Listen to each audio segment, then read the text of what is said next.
ഇന്ന് നമുക്കൊരു കിടിലൻ ഡ്രിങ്ക് ഉണ്ടാക്കിയാലോ? ഈ പൊരി വെയിലത്ത് നമ്മുടെ ശരീരവും മനസ്സും ഒരുപോലെ തണുപ്പിക്കാൻ പറ്റിയ ഒരു നല്ലൊരു ഡ്രിങ്ക് ആണ് കേട്ടോ ഇത്, മാംഗോ ലസ്സി. അപ്പോൾ മാംഗോ ലസ്സി ഉണ്ടാക്കാൻ വേണ്ടിയിട്ട് ഞാനിവിടെ കുറച്ച് മാങ്ങ എടുത്തിട്ടുണ്ട്. നല്ല പഴുത്ത മാങ്ങയാണ് കേട്ടോ ഇത്. അപ്പോൾ നിങ്ങൾക്ക് ഇഷ്ടമുള്ള ടൈപ്പിലുള്ള മാങ്ങ എടുക്കാം. ഞാനിപ്പോൾ നല്ല മധുരമുള്ള മാങ്ങ തന്നെയാണ് എടുത്തിട്ടുള്ളത്. ഇത് പുളിയൊന്നുമില്ല കേട്ടോ. ഇനിയിപ്പോൾ പുളിയുള്ള മാങ്ങയാണെങ്കിലും പ്രശ്നമൊന്നുമില്ല. അപ്പോൾ ഞാൻ അതിൽ നിന്ന് 2 മാങ്ങ തൊലിയെല്ലാം കളഞ്ഞ് ചെറിയ പീസായി കട്ട് ചെയ്തെടുത്തിട്ടുണ്ട്.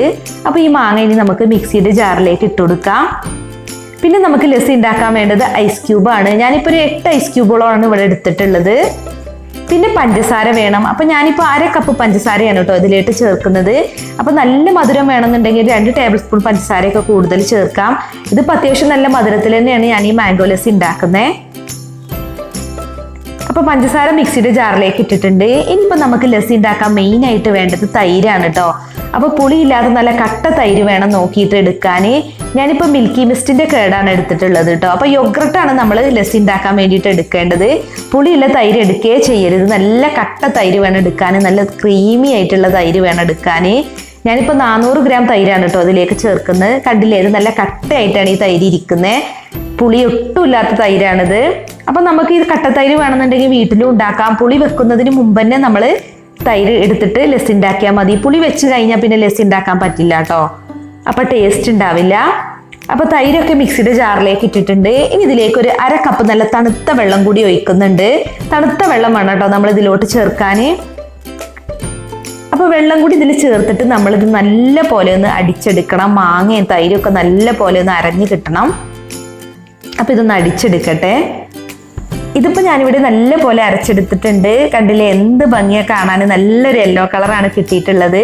നല്ലൊരു ക്രീമി ടെക്സ്ചറിലാണ് കേട്ടോ നമ്മുടെ ലസ്സി ഇരിക്കുന്നത്. അത്യാവശ്യം നല്ല തിക്കുമാണ്. ഇനിയിപ്പോൾ നമുക്കിതൊരു സെർവിങ് ഗ്ലാസ്സിലോട്ട് പകർത്താം. അപ്പോൾ നമ്മൾ ലസ്സി ഗ്ലാസ്സിലേക്ക് ഒഴിക്കുന്നതിന് മുമ്പ് ചെറുതായിട്ട് കട്ട് ചെയ്ത കുറച്ച് മാംഗോ പീസും കൂടി ഇതിലേക്ക് ഇട്ട് കൊടുക്കുക കേട്ടോ. അപ്പോൾ നമ്മൾ ലസ്സി ഇങ്ങനെ കുടിക്കുമ്പോൾ മാംഗോ പീസ് ഇങ്ങനെ കടിക്കാൻ കിട്ടും. അപ്പോൾ നല്ല ടേസ്റ്റാണ്. അപ്പോൾ ഇനി നമുക്ക് ലസ്സി ഗ്ലാസ്സിലോട്ട് ഒഴിച്ചു കൊടുക്കാം. അപ്പം ഞാനിപ്പോൾ മാംഗോ വെച്ച് ലസ്സി ഉണ്ടാക്കിയെന്നുള്ളൂ കേട്ടോ. നമുക്ക് ഏത് ഫ്രൂട്ട്സ് വെച്ചിട്ടും ലസ്സി ഉണ്ടാക്കാവുന്നതേ ഉള്ളൂ.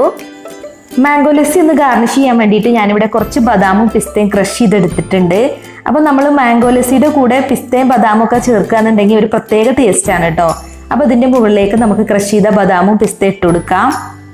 അപ്പം നമ്മൾ ലസ്സി ഇങ്ങനെ കുടിക്കുമ്പോൾ ഇതൊക്കെ ഇങ്ങനെ കടിക്കാൻ കിട്ടും. അപ്പം നല്ലൊരു ടേസ്റ്റാണ്. അപ്പം ഇത്രയേ ഉള്ളൂ, നമ്മുടെ അടിപൊളിയായിട്ടുള്ള മാംഗോ ലസ്സി ഇവിടെ റെഡി ആയിട്ടുണ്ട്. ഞാനിപ്പോൾ ഒരു ഗ്ലാസ്സിലേക്കും കൂടി മാംഗോ ലസ്സി ആക്കുന്നുണ്ട്. അപ്പോൾ മാംഗോ ലസ്സി നല്ല ടേസ്റ്റി ആയിട്ടുള്ള ഒരു ഡ്രിങ്കാണ് കേട്ടോ. ഈ ചുട്ട് പൊള്ളുന്ന ചൂടത്തൊക്കെ കുടിക്കാൻ പറ്റിയ നല്ലൊരു ഡ്രിങ്കാണ്. അപ്പോൾ മാങ്ങയുടെയൊക്കെ സീസൺ ആണല്ലോ. അപ്പോൾ മാങ്ങ കിട്ടുമ്പോൾ ഇതുപോലെ ലസ്സി ഒന്ന് ഉണ്ടാക്കി നോക്കുക. നല്ല ടേസ്റ്റാണ്. അപ്പോൾ നിങ്ങൾ വീഡിയോ കണ്ടിട്ട് ഇഷ്ടമായിരുന്നുണ്ടെങ്കിൽ ലൈക്ക് ചെയ്യുക, ഷെയർ ചെയ്യുക. അതുപോലെ നിങ്ങളുടെ വിലയേറിയ അഭിപ്രായങ്ങളൊന്ന് കമൻറ്റ് ചെയ്യണം കേട്ടോ. അപ്പോൾ മറ്റൊരു കിടിലൻ റെസിപ്പിയുമായി നമുക്ക് വീണ്ടും കാണാം. താങ്ക്